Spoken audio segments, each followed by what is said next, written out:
الحمد للہ وحدہ لا شریک لہ والصلاة والسلام علی من لا نبی بعدہ وعلی آلہ واصحابہ الذین اوفوا عہدہ اما بعد۔ 13 رجب کے حوالہ سے سوشل میڈیا، الیکٹرانک میڈیا اور پرنٹ میڈیا پر یہ بات پھیلا دی جاتی ہے کہ حضرت علی رضی اللہ تعالی عنہ کی ولادت کا دن ہے اور حضرت علی رضی اللہ تعالیٰ عنہ کی ولادت کعبۃ اللہ کے اندر ہوئی، اور اس بات کو پھیلانے کے لیے مختلف عنوانات اختیار کیے جاتے ہیں۔ کبھی عنوان اختیار کیا جاتا ہے جشن مولود کعبہ، کبھی عنوان اختیار کیا جاتا ہے اور اس کو بطور فارسی ایک فارسی شعر کے اندر یوں بیان کرتے ہیں: کسیرا میسر نشد این سعادت بکعبہ ولادت بمسجد شہادت، کہ کسی شخص کو یہ سعادت نہیں ملی کہ وہ پیدا کعبہ میں ہوا ہو اور شہید مسجد کے اندر ہوا ہو۔ کبھی پنجابی زبان میں اس انداز میں اس بات کا تذکرہ کیا جاتا ہے: جتھے تیرا حج ہووے اوتھے علی جمیا، یعنی جہاں تم حج کرتے ہو وہاں تو حضرت علی پیدا ہوئے ہیں۔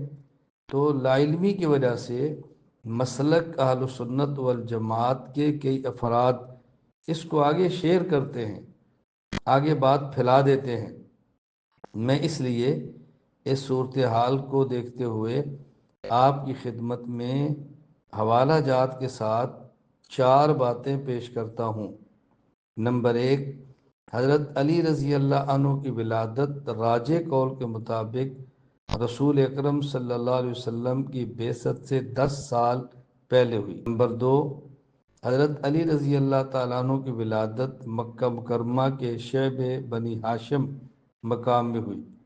نمبر 3، حضرت علی رضی اللہ عنہ کی والدہ محترمہ نے آپ کا نام حضرت علی کے نانا یعنی آپ کی والدہ نے اپنے والد اسد بن ہاشم کے نام پر اسد رکھا، جس کو بعد میں ابو طالب نے تبدیل کر کے علی رکھا۔ چوتھی بات، حضرت علی کی ولادت کعبۃ اللہ میں نہیں ہوئی۔ میں اس پہ پہلی 3 باتوں پہ ایک ایک حوالہ پیش کرتا ہوں اور آخری بات پر میں حوالہ جات زیادہ پیش کرتا ہوں تاکہ بات کھل کر آ جائے۔ پہلی بات، حضرت علی رضی اللہ عنہ کی ولادت راجح قول کے مطابق بعثت نبی سے 10 سال پہلے ہوئی۔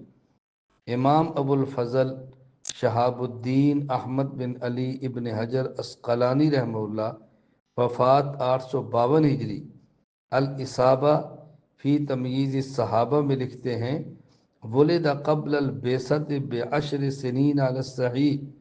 صحیح قول کے مطابق حضرت علی رضی اللہ عنہ کی ولادت رسول اکرم صلی اللہ علیہ وسلم کے اعلان نبوت سے 10 سال پہلے ہوئی۔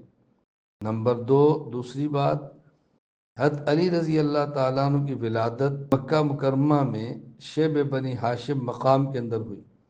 امام ابو عمر خلیفہ بن خیاط بن ابو حبیرہ اللیثی رحمہ اللہ وفات 240 ہجری تاریخ خلیفہ بن خیاط میں لکھتے ہیں: ولد علی بمکہ فی شعب بنی ہاشم۔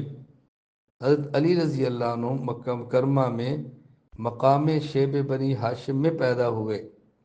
تیسری بات، حضرت علی المرتضیٰ رضی اللہ عنہ کا نام مبارک۔ امام ابو زکریا یحییٰ بن شرف نووی رحمہ اللہ تعالی وفات 676 ہجری شرح النووی علی صحیح مسلم میں فرماتے ہیں: وکانت ام علی سمتہ اول ولادتہ اسدا باسم جدہ لامہ اسد بن ہشام بن عبد بن مناف، وکان ابو طالب غائبا فلما قدم سماہ علی۔ حضرت علی رضی اللہ عنہ کی والدہ محترمہ نے حضرت علی کے نانا یعنی ان کی والدہ نے اپنے والد اسد بن ہشام بن عبد مناف کے نام پر ان کا نام اسد رکھا۔ ابو طالب اس وقت موجود نہیں تھے جب ان کی ولادت ہوئی۔ جب وہ واپس تشریف لائے تو انہوں نے نام بدل کے ان کا نام علی رکھ دیا۔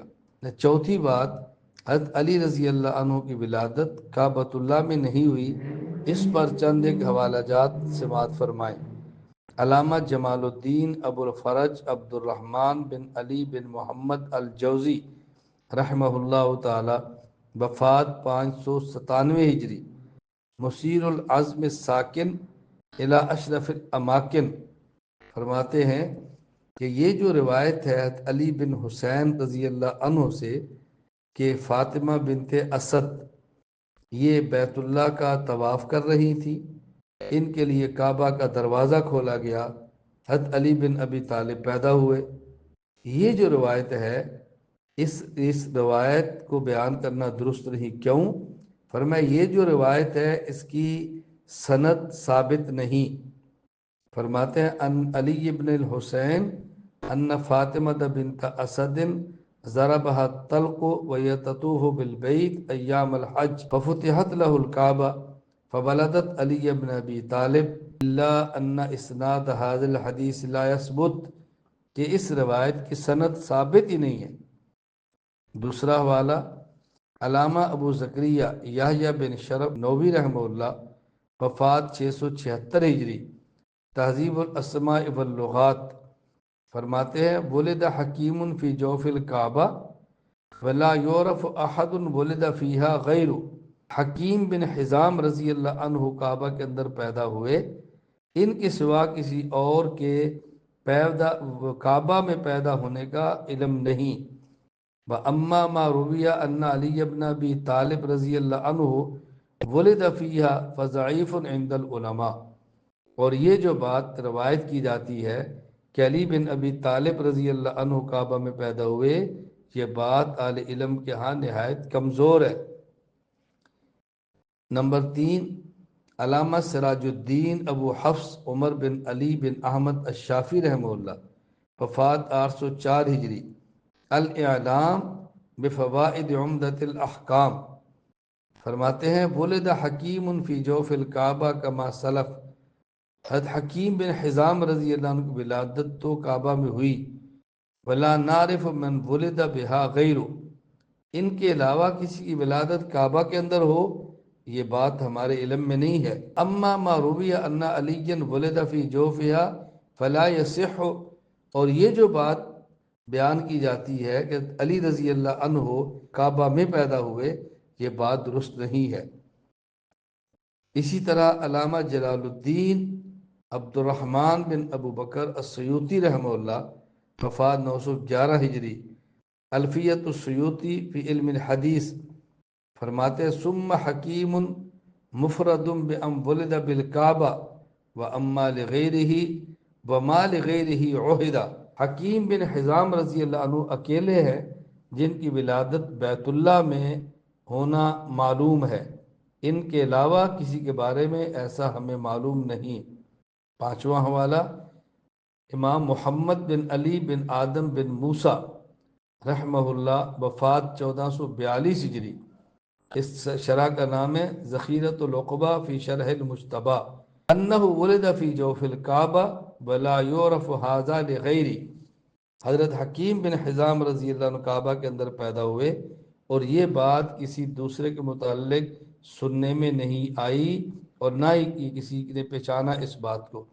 خلاصہ یہ ہے حضرت علی رضی اللہ عنہ کے فضائل ہیں، مناقب ہیں، پیغمبر پاک صلی اللہ علیہ وسلم کے داماد ہیں، چوتھے خلیفہ راشد ہے اور ہمارے سر کا تاج ہے، لیکن ان کے بارے میں جو بات غلط مشہور ہے ہمیں اس کو غلط ہی کہنا چاہیے، اس کو آگے نقل نہیں کرنا چاہیے۔ اہل سنت والجماعت کو بطور خاص اس موقع پر اس چیز کا خیال کرنا چاہیے کہ روافظ کی پھیلائی چیزیں ہمارے اندر نہ پھیل جائیں۔ اللہ تعالی ہمیں صحابہ کرام رضی اللہ عنہم، اہل بیت رضی اللہ عنہم کا غلام، نوکر اور خادم بنائے۔ اللہ قیامت کے دن ہمارا حشر ان کے خدام اور غلاموں کے ساتھ فرمائے۔ وآخر دعوانا ان الحمد للہ رب العالمین۔